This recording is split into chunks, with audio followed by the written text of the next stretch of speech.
गुरु महाराज देखो, इस पर एक बड़ा अच्छा दृष्टांत, यानी बड़े गुरु महाराज।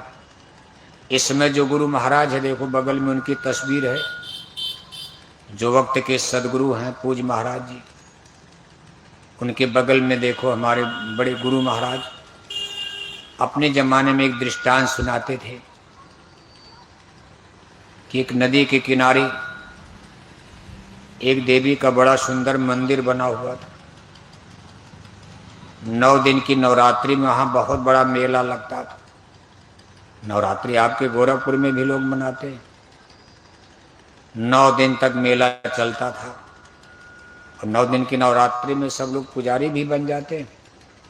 पूरी जनता फूल बतासा लेकर गांव जवार की हजारों हजार की सुबह से शाम तक भीड़ लगी रहती। एक गांव के 25-30 आदमी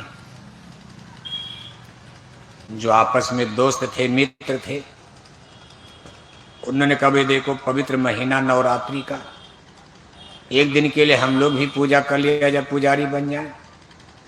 खूब सुबह नहा धो करके फूल बताशा लेकर देवी के मंदिर के करीब सुबह सुबह पहुंच गए। मंदिर का फाटक खुला, उनके पूजा का समय नंबर लगा। तब तक उसमें सुन के एक साथी को बड़े जोर से टट्टी लग गई। उसने कहा भाई कोई उपाय बताओ। दोस्तों ने कहा उपाय क्या? अरे 5 मिनट के लिए टट्टी रोक लो, 5 मिनट में पूजा हो जाएगी, फूल बतासा चढ़ाया, निकल चलो और मेले के बाहर चलो, नदी के किनारे टट्टी करो, पानी मिलेगा जंगल में, यहाँ कहाँ टट्टी करोगे? अरे उसने कहा ऐसी टट्टी नहीं है, ऐसी जोर की टट्टी लगी है, अगर 1 मिनट की देरी हुई तो हमारा चड्ढी पायजामा खराब हो जाएगा। कभी कभी ऐसी टट्टी, क्यों भाव साहब आपको भी लगी होगी ना, कि पता ही नहीं चड्ढी में टट्टी हो जाती जब बीमारी लगती है, टट्टी पेशाब। अब उसने कहा पेट खराब रहा होगा, उसने कहा भाई देखो गड़बड़ हो जाएगा और आज सारी जनता में हमारी बड़ी बेइज्जती है, हमारी लाज तो बचाओ। अब उसके साथ ही लगे सोचने का उपाय क्या है। एक उपाय निकाला, का देखो हम लोग घेर करके खड़े हो जाते, तुम धीरे से नीचे बैठ जाओ, नीचे है बालू। अब नीचे भीड़ में इतना बड़ा मेला कौन नीचे देख रहा, और बालू में आराम से गड्ढा हो जाएगा, हाथ से गड्ढा करके टट्टी करके बालू की पिंडी, जरा पिंडी चबूतरा मजबूत बना देना, क्योंकि दिन में हजारों लोग पुजारी लोग इधर से जाएंगे, भगत लोग, किसी के पैर में टट्टी लग गई तो 10 गाली देगा, कौन बेवकूफ टट्टी कर दिया। इसलिए बालू की पिंडी मजबूत बना देना, बाद में पानी मिल जाएगा। अब बस उसको नुस्खा मिल गया, तुरंत बैठा, गड्ढा किया, टट्टी किया, बालू की पिंडी चबूतरा बना करके उठ करके चड्डी पायजामा पहन के टनाटन। पानी मिला नहीं, चड्डी पायजामा पहन करके खड़ा हो गया। अब वो आदमी लगा सोचने कि हम तो अशुद्ध हो गए, अब मंदिर में पूजा कैसे करेंगे? टट्टी किया, पानी मिला ही नहीं, हमारी फूल माला बतासा सब अशुद्ध, शरीर अशुद्ध। अब चलो हम कल पूजा करेंगे नहा धोकर फिर से। अपना अशुद्ध फूल बतासा उसी पिंडी पर फेंक दिया, कहा बेकार। उसके साथी लगे सोचने कि हम भी तो अशुद्ध हो गए, मान लो हम लोग न देखे होते दुनिया में क्या हो रहा है। आप इस कमरे में हो, बगल कमरे में क्या हो रहा, भगवान के अलावा कोई नहीं देख रहा, सब ठीक है। लेकिन जिस दिन आंखों से देख लोगे घृणा हो जाएगी। अब वो सब लोग देख रहे कि हमारे सामने ही तो टट्टी किया। तो लोगों ने कहा भाई हमारी भी फूल बतासा, हम भी नहीं कल पूजा करेंगे। अब सब अपना अपना फूल बतासा उसे बालू पर फेंक कर निकल गए। अब ये लोग तो मेला के बाहर चले गए, पीछे से जनता आई तो लोगों ने देखा यहाँ फूल बतासा, कहा यहाँ कौन देवी है, ये कौन देवी है? तो एक आदमी कहा भाई ये देवी नहीं रे, गिर गया रे। कहा इतना गिर जाएगा? अगर मान लो गिरेगा, 1 गिरेगा, 2 गिरेगा, 4 गिरेगा, इतना इतना फूल बताशा, इसके माने जरूर कोई देवी यहाँ भी है। तब तक एक आदमी भीड़ में बात सुन रहा था, वो बहुत दिन से भगवान से प्रार्थना कर रहा था हे भगवान, कोई ऐसा स्थान हमको भी मिल जाता जहां हम पुजारी बन जाते, कोई दान दक्षिणा मिलती सुबह शाम। उसने कहा तो बड़ा अच्छा मौका है। वो भीड़ में से कूद करके आ गया। अरे कहा, इसी देवी ने आज रात में हमको सपना दिया। अब जनता को क्या पता, कल देवी मैया ने हमको रात में सपना दिया। लोगों ने कहा महाराज, नवरात्रि का सपना सच होता, आप बताओ देवी मैया ने क्या सपना दिया। कहा देवी मैया ने कहा, बच्चा कल मैं नदी के किनारे प्रकट होने वाली हूं बालू में। मैंने पूछा मैया आपका नाम क्या रहेगा। तो मैया ने सपने में बताया मेरा नाम रहेगा हंगामा देवी। क्या नाम रहेगा? हंगामा देवी। मुझको लोग कलयुग में हंगामा देवी के नाम से जानेंगे, मानेंगे, पूजेंगे, फूल बतासा चढ़ाएंगे, मैं उनकी मनोकामना पूरी करूंगी। अब गतानुगत को लोका भेड़ चाल जनता, अंधी बहरी जनता। अब इनको क्या पता जनता, रे भाई बक की बात है, पुजारी की बात पक्की है, नवरात्रि का सपना है, गलत हो नहीं सका। अरे कहा महाराज तब देवी जागरण गीत शुरू करा दो। देवी मैया प्रकट हो रही, गीत गाना शुरू कराओ, भजन कीर्तन हो जाए और आप ही यहाँ पुजारी दोगे। उसने कहा बस काम पक्का। देवी जागरण गीत शुरू, 4 आदमी कीर्तन ढोल मजीरा लेकर बैठ गए। तब तक 2 आदमी चद्दर लेकर बैठ गए कि भाई दक्षिणा भी तो देते जाओ, यहाँ कल से देवी मैया का मंदिर बनेगा, उद्घाटन होगा, असली चीज तो दक्षिणा है ना। 2 आदमी चद्दर लेकर खड़े हुए, दक्षिणा जनता तो देगी 10-5 रुपया। शाम तक वहां फूल बतासा का टीला लग गया। पुरानी देवी मैया का मंदिर खंडहर हो गया। सारी जनता इधर मुड़ गई। अरे कहा इस मैया की पूजा करते करते 10 नवरात्रि बीत गई, मैया ने हमारी कोई मनोकामना मनोती पूरी नहीं किया। अब नई मैया की पूजा किया जाएगा। सारी जनता इधर मुड़ गई। शाम को उस देश का राजा अपने मंत्री के साथ रथ पर बैठ करके जा रहे थे। राजा ने कहा मंत्री देवी का मंदिर तो आगे, यहाँ कौन पूजा शुरू हो गई। मंत्री ने कहा हुजूर अभी पता लगाता हूँ। जा करके पूछा भाई ये क्या कर रहे हो। अरे कहा महाराज हंगामा देवी प्रकट हो गई।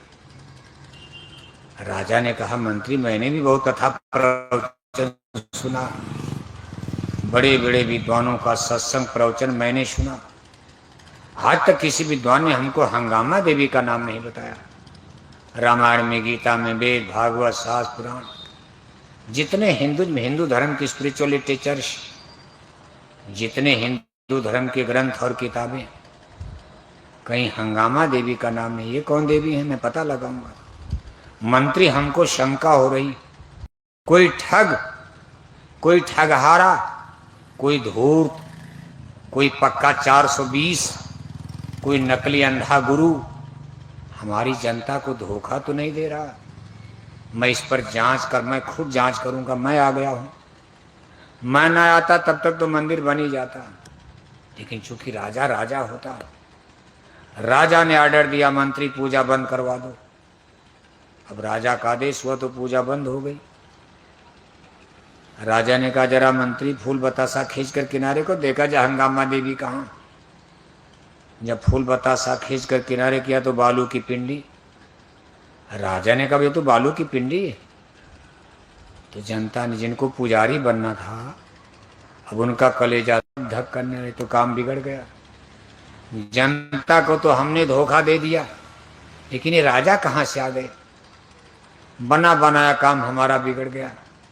फिर भी उसने दाव मारा, कहा महाराज देवी के जागरण का मुहूर्त कल सुबह का है, अभी देवी मैया इसी बालू के नीचे धीरे धीरे ऊपर आ रही।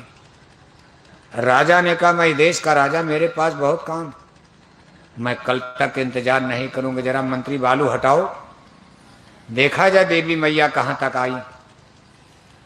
अब जब पुजारी ने देखा कि अब राजा बालू हटाएंगे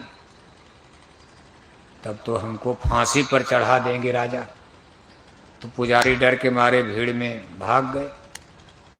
और जब बालू हटाया गया नीचे मिल गई टट्टी, और सुबह की तो टट्टी थी। सुबह टट्टी किया, दोपहर से पूजा शुरू हो गई, शाम को राजा आ गए। राजा ने डांटा, कहा मूर्ख पागल बुद्धू, टट्टी की पूजा करके करे हंगामा देवी प्रकट हो गई। अगर आज मैं यहां ना आया होता तो कल से तो यहां मंदिर बनने लगता। अगर मंदिर गिराया जाता तो जनता नाराज हो जाए, मंदिर गिरवा दिया देवी का, राजा पापी है। हमें को लोग पापी कहते कि राजा हमारा पापी है। देवी मैया का मंदिर गिरवा दिया, उद्घाटन हो रहा था। लेकिन संयोग अच्छा था, हमारी जनता एक धूर्त, एक नकली झूठे गुरु से बच गई, आडंबर पाखंड अंधविश्वास से बच गई। कहने का कुल मतलब यह है, आज जितना पूजा पाठ देवी देवताओं का स्थान सब सही नहीं है। अयोध्या सही है, भगवान राम की जगह है। गोरखपुर बाबा गोरखनाथ का धाम सही, लेकिन जो पीपल में, पाकड़ में, गांव में, जवार में बना रहा, ये मैया ये मैया ये मैया, और हमारी मैया बलि लेंगी, ये सुअर लेंगी, मुर्गी लेंगी, बकरी लेंगी, बकरा लेंगी, ये सब आडंबर पाखंड की निशानियां हैं। और यही सब ने धर्म का नाश करवा दिया। सत्संग आप सुनने नहीं जाते हो और देवी देवताओं के नाम पर बलि चढ़ाते हो, देवी देवताओं के नाम पर बकरी मुर्गी मारकर प्रसाद बनाकर खाते हो आप। जबकि धर्म ग्रंथ कहते सत्य हिंसा परमो धर्म है। रामायण कह रहे कि परम धर्म सुध विदित हिंसा। जीवों पर दया करो हिंदू धर्म कहता, रूहों पर रहम करो दीन ईमान इस्लाम कहता, बी एज मर्सीफुल एज और फादर इज मर्सीफुल ईसाई धर्म कह रहा, जे पीर पराई ना जाड़िया सो मानुष ना सिख धर्म कह रहा। सभी धर्म हमको आपको दया धर्म की शिक्षा दे रहे, और हम लोग धर्म के नाम पर हिंसा हत्या करते। हिंदू गाय मार रहे, मुसलमान बकरी सुअर मार रहे। हिंदू बकरी सुअर मार रहे, मुसलमान गाय बैल मार तो दोनों रहे। खून खून तो एक है, क्या बकरी क्या गाय। इसलिए अपनी अपनी बुराइयों को सोचो, समझो, विचार करो। इसलिए जय गुरुदेव मिशन आपको वेजिटेरियन लाइफ सिस्टम, शाकाहारी धर्म, शुद्ध धर्म, पवित्र धर्म। जितना भोजन आपका शुद्ध होगा उतना शरीर में विकार कम होगा। जितना ही पवित्र सात्विक भोजन करोगे, good idea, good behaviour, good thinking. शाकाहारी में भी शाकाहारी, चार चार सब्जी खाओगे, मन जल्दी शुद्ध नहीं होगा। एक सब्जी खाओ, तेल मसाला कम। हरि प्रकाश कहाँ गए बाबू साहब? आप कैसे सब्जी खाते हैं? कितने लोग कहेंगे हम तो मछली अंडा छोड़ के शाकाहारी बन गए और इतने इतने लहसुन की सब्जी खाते। बताओ आप, एक एक किलो लहसुन की ही सब्जी खाओगे तो शाकाहारी बनने से लाभ क्या मिलेगा? खून आपका गर्म हो जाएगा, भजन नहीं बनेगा। तेल फुलेर मिर्च मसाला उम्र के हिसाब से अपने भोजन को सादा करते जाओ। Simple living then high thinking. जब आपका भोजन जितने सादा होता जाएगा उतने ज्यादा आपका चिंतन ख्याल यानी ध्यान आपका ऊपर उठेगा, बनेगा, भजन बनेगा, ध्यान बनेगा। इसलिए सत्संगियों को हिदायत होती, केवल मछली अंडा शराब ही छोड़ना काफी नहीं। अपने भोजन को एक तो कम खाना, दूसरे सादा से सादा भोजन करना, और फिर नींद कम आएगी, आलस कम आएगा। इसलिए जय गुरुदेव मिशन, इससे आपकी बीमारियों में कमी, डॉक्टर के पास कम जाना पड़ेगा। जिसको हार्ट की बीमारी, मान लो बीपी हाई हो रही, अगर आपकी बीपी हाई है, लो है, और डॉक्टर ने आपको दवा बता दिया भाई जीवन भर दवा खानी, तो आप रात का भोजन छोड़ दो। और अगर मान लो नहीं छूटा तो भोजन कम कर दो। सादा भोजन, दाल रोटी खाकर, पूड़ी पराठा तेल फुलेल की चीजें रात में मत खाओ। अगर कहीं गैस बन गई रात में तो आपकी बीपी उठेगी, फिर राम नाम पता चलेगा गैस, लेकिन वो हार्ट पर अटैक करती। जैसे प्रेशर बनता, हवा देखो, हवा पेड़ को गिरा देती। आप गैस और हवा को क्या समझते हो? चक्रवाती तूफान पेड़ और बिल्डिंग गिरा देता, हवाएं, जिसको आप गैस समझ रहे हो, ये आपके हार्ट को डैमेज कर देती है। अगर कहीं ऊपर चढ़ गई तो लेंस और हार्ट सबको दबाती है, फिर नसें आपकी ब्लॉक हो जाती हैं। एक तो नसों में भी कचरा है, ऊपर से दबाव तो लोग कहते गैस बन रही थी मर गए। गैस से कोई मरता है? जब तक हार्ट और आपका सही चलना नहीं मरेगा। लेकिन ये गैस बहुत खतरनाक चीज है। अगर गैस बनना शुरू हो गया तो सावधान हो जाओ और अपने भोजन में तेल फुलेल कम करो। आप मसाला मिर्च, केवल मछली अंडा छोड़ने का नाम शाकाहारी नहीं है। जब तक आंख शाकाहारी नहीं हो जाए, सही शाकाहारी नहीं हो। ये नहीं कि किसी की बहन बेटी देख लिया आप टुकुर टुकुर देख रहे हो, जब तक वाड़ में न चली जाए तब तक देख रहे हो, इसके माने आंख शाकाहारी नहीं है। कान आपका किसी की बड़ाई सुन रहे हो तो मुंह पीला पड़ गया, और किसी की निंदा चुगली हो रही तो बड़े खुश हो गए। कान आपका गंदा है, शाकाहारी नहीं है। जबान से किसी की बड़ाई होती नहीं, किसी की निंदा चुगली करनी हो तो खूब भाषण देते हो, जबान आपकी शाकाहारी नहीं है।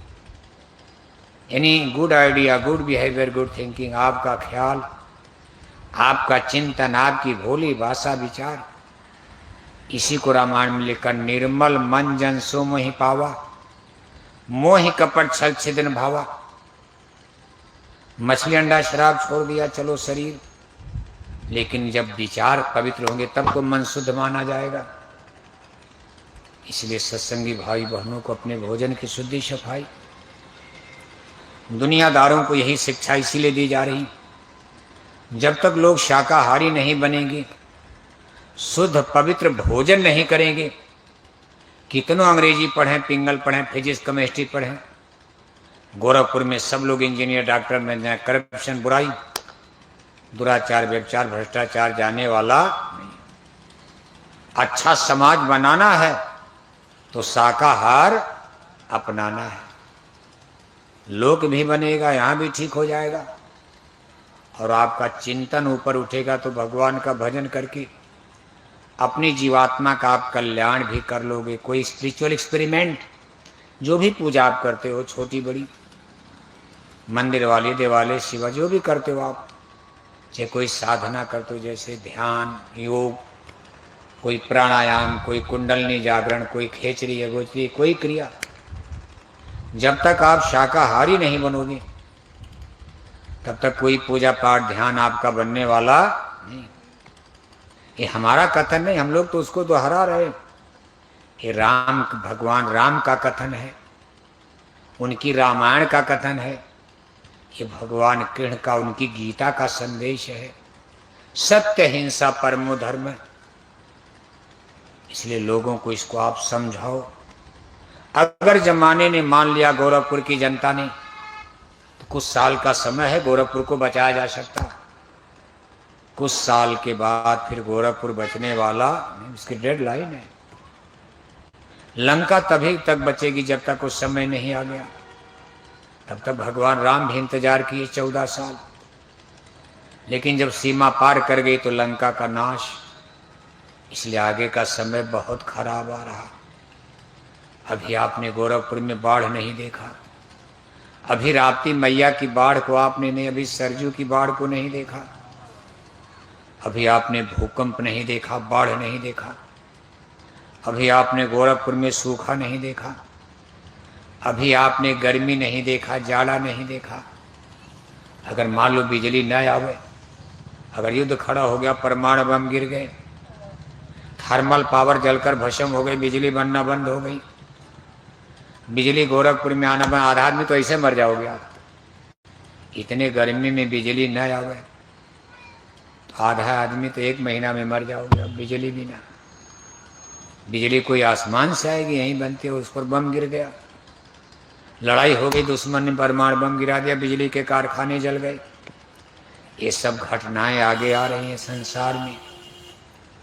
इसलिए संत महापुरुष त्रिकालदर्शी होते, समझा रहे, बता रहे। और हमारे पूज हुजूर महाराज जी छोटे बड़े काफिले लेकर इतने जाड़ा गर्मी बरसात में भी देखो निरंतर चल रहे हैं। इसमें अपने काफिले के साथ देखो पड़ोस में अम्बेडकर नगर जिले में इतनी गर्मी में लगातार चल रहे हैं। इसके बाद अभी गुरु पूर्णिमा का कार्यक्रम 28-29 तो जुलाई को मथुरा में होगा। उसके बाद फिर काफिला लेकर उत्तर प्रदेश के मिर्जापुर जिले में चलेंगे। हमारे लाखों लाख सत्संगी भाई बहन तन मन धन के साथ आज उनके सहयोग साथ में खड़े हैं। इतनी मेहनत क्यों की जा रही? अगर आज दुनिया में धर्म कर्म सही होता, पूजा पाठ सही होती, दुनिया पर आफत क्यों आती? अगर दवा सही होती तो बीमारी में कमी होनी चाहिए। संसार में बीमारी बढ़ रही, झगड़ा बढ़ रहा, झंझट बढ़ रहा, रुपया पैसा धन दौलत के बाद कोई परिवार सुखी नहीं, सब रो रहे हो। ये अपने अपने पाप कर्मों की धर्म के नाम पर धोखा। देखने में हम लोग पूजा कर रहे हैं लेकिन पूजा नहीं, वो धोखा है।